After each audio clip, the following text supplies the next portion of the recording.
دیکھیے دوستو، سوال یہ پوچھا گیا ہے کہ قرآن و حدیث کی روشنی میں پسند کی شادی کا کیا حکم ہے۔ اللہ رب العزت نے قرآن پاک کی سورہ نساء میں ارشاد فرمایا ہے فَانْكِحُوا مَا طَابَ لَكُم مِّنَ النِّسَاءِ،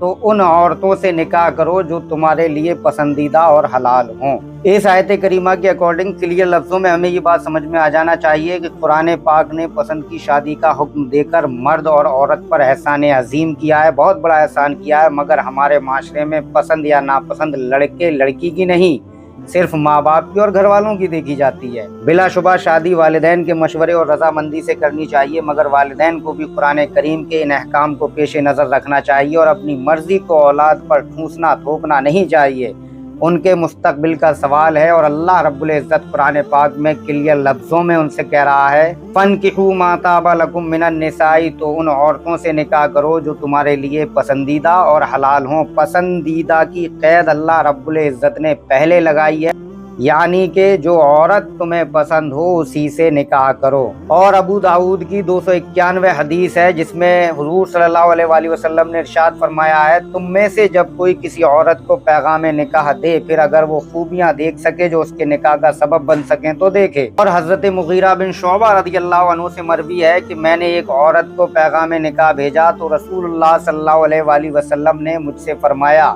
تم نے اس عورت کو دیکھا ہے؟ میں نے عرض کی نہیں، تو نبی صلی اللہ علیہ وآلہ وسلم نے فرمایا کہ پہلے اس عورت کو دیکھو۔ اس حدیث پاک سے بھی ہمیں یہ بات بالکل کلیئر لفظوں میں سمجھ میں آ جانی چاہیے کہ نکاح جو ہے وہ پسند کا ہے، پسند کے علاوہ کوئی بھی نکاح نہیں ہے۔ اگر لڑکا اور لڑکی کی پسند نہیں ہے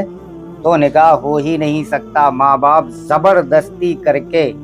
گناہ کما رہے ہیں اور کچھ بھی نہیں۔ ایک اور حدیث پاک ہے کہ ہمارے نبی صلی اللہ علیہ وآلہ وسلم کے پاس ایک حنسہ بنت خزام ایک بالغ لڑکی تھی جو حاضر ہوئی اور حضور صلی اللہ علیہ وآلہ وسلم سے عرض کیا رسول اللہ میرے باپ نے میری رضامندی کے خلاف میرا نکاح کر دیا ہے۔ تو حضور صلی اللہ علیہ وآلہ وسلم نے حنسہ بنت خزام جو بالغ لڑکی تھی جس کا نکاح اس کے والد نے بغیر اس کی مرضی کے کر دیا تھا، ہمارے نبی صلی اللہ علیہ وآلہ وسلم نے وہ نکاح رد کر دیا۔ یہ بخاری شریف کی حدیث پاک ہے، حدیث نمبر 772۔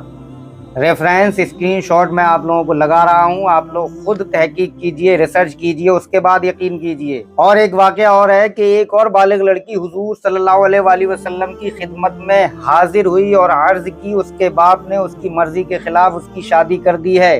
نبی کریم صلی اللہ علیہ وآلہ وسلم نے اسے اختیار دے دیا کہ نکاح رکھو یا توڑ دو، یعنی کہ لڑکی کی مرضی کے بغیر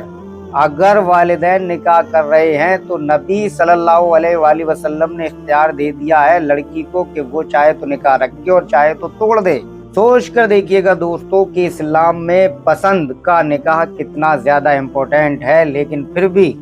مسلم والدین مسلم معاشرے میں اتنے زیادہ حرامی پن پہ اتارو ہیں کہ کوئی جواب نہیں ہے، زبردستی اپنی مرضی اولاد پر تھوپتے ہیں، خاص کر لڑکیوں پر،